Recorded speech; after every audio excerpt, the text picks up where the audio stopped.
हरे कृष्णा दोस्तों, पहले अध्याय में हमने सुना कि कैसे ऋषियों के पूछने पर सूत जी ने और नारद जी के पूछने पर भगवान नारायण ने पुरुषोत्तम मास की महिमा का संकेत दिया था। अब दूसरे अध्याय की कथा इतनी भावुक और कौतूहल से भरी है कि इसे सुनकर श्रोताओं की आंखों में आंसू और भगवान के प्रति अगाध प्रेम उमड़ आता है। इस अध्याय में मलमास के दुख, उसकी व्यवस्था और भगवान विष्णु की परम दयालुता का बहुत ही सुंदर वर्णन है। आइए इस अध्याय की पूरी रोचकता और विस्तार के साथ जानते हैं। सूत जी महाराज कहते हैं, हे ऋषियों का जब भगवान नारायण ने नारद जी को कथा सुनानी शुरू की तो उन्होंने मलमास की व्यवस्था का वर्णन किया। ज्योतिषी शास्त्र के अनुसार जब सूर्य देव एक राशि से दूसरे राशि में प्रवेश करते हैं तो उसे संक्रांति कहा जाता है। हर महीने में एक संक्रांति होती है, लेकिन हर तीसरे साल एक ऐसा महीना आता है जिसमें सूर्य की कोई संक्रांति राशि परिवर्तन नहीं होती। सूर्य की संक्रांति न होने के कारण विद्वानों और समाज ने उस महीने को मलमास या अधिक मास कह दिया।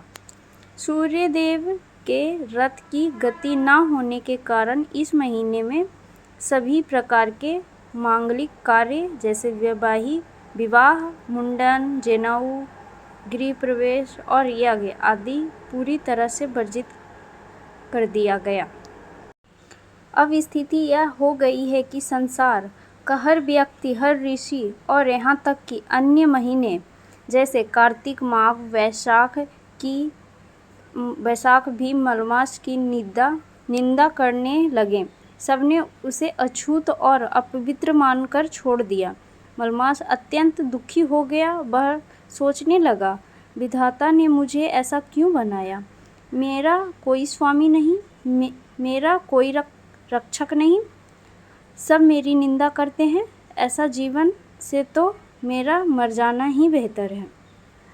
अपने घोर अपमान और दुख से व्याकुल होकर मलमास ने एक दुबले पतले रोते हुए पुरुष का रूप धारण किया और सीधा वैकुंठ धाम पहुंच गए। वैकुंठ धाम में भगवान श्री हरि विष्णु के चरणों में जाकर गिर पड़ा। उस समय भगवान विष्णु रतन जड़ित सिंहासन पर माता लक्ष्मी के साथ विराजमान थे। मलमास फूट फूट कर रो रहा था। उसकी हिचकियां बंध गई थी। दयानिधन भगवान विष्णु ने जब उसे इस कदर तड़पते देखा तो उनका हृदय करुणा से भर गया। भगवान विष्णु ने उसे अपने हाथों से उठाया, उसके आंसू पोंछे और बड़े प्यार से पूछे, तुम इस तरह क्यों रो रहे हो? तुम्हें क्या कष्ट है? इस त्रिलोकी में ऐसा कौन सा दुख है जो मेरे रहते हुए तुम्हें सता रहा है? तुम निर्भय होकर मुझे अपनी व्यथा बताओ।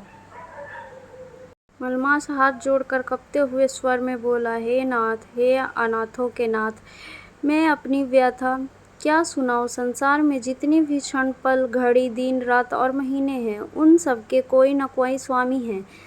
सब में शुभ कार्य होते हैं, सब आदर पाते हैं, लेकिन विधाता ने मुझे बिना संक्रांति का बनाया, इसलिए मेरा कोई स्वामी नहीं है। संसार के लोग मुझे मलमास कहकर पुकारते हैं, मुझे अपवित्र मानते हैं, कोई भी शुभ काम में मेरा नाम नहीं लेता।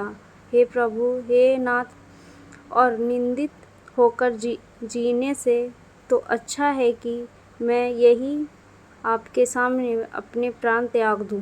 मैं अब इस अपमान के साथ जीवित नहीं रहना चाहता। यह कहते कहते मलमास दोबारा रोना शुरू कर दिया और मलमास दोबारा भगवान के चरणों में गिरकर चेताहीन यानी बेहोश सा हो गया। मलमास के इस घोर दुख को देखकर साक्षात लक्ष्मी जी की आंखों में भी आंसू आ गए। भगवान विष्णु ने अत्यंत गंभीर और मधुर वाणी में कहा, हे मलमास, धीरज रखो, तुम मेरे शरणगत हो और जो मेरी शरण में आ जाता है उसका दुख दूर करना मेरा परम कर्तव्य है।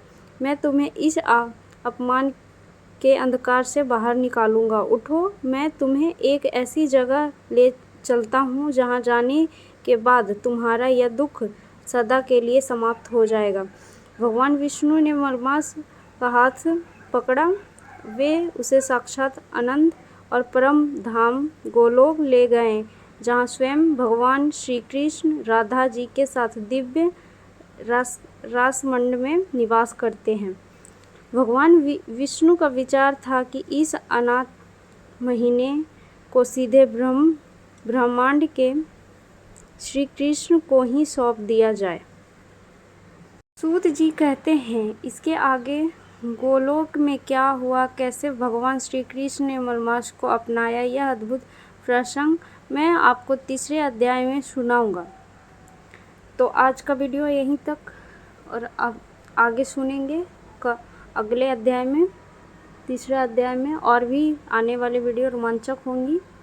तो आप ऐसे ही कंटिन्यू बने रहिए और कमेंट में जय श्री कृष्णा ज़रूर लिखिए और अपना राय ज़रूर दीजिए कि आपको वीडियो कैसा लगा, यह कथा आपको सुनकर कैसा महसूस हो रहा है, क्या आप पहले से यह कथा जानते थे। लाइक, कमेंट, सब्सक्राइब ज़रूर करिएगा और फैमिली और फ्रेंड्स के साथ शेयर ज़रूर करिएगा। तब तक अगले वीडियो में मिलते हैं। हर हर महादेव, जय श्री कृष्णा, राधे राधे।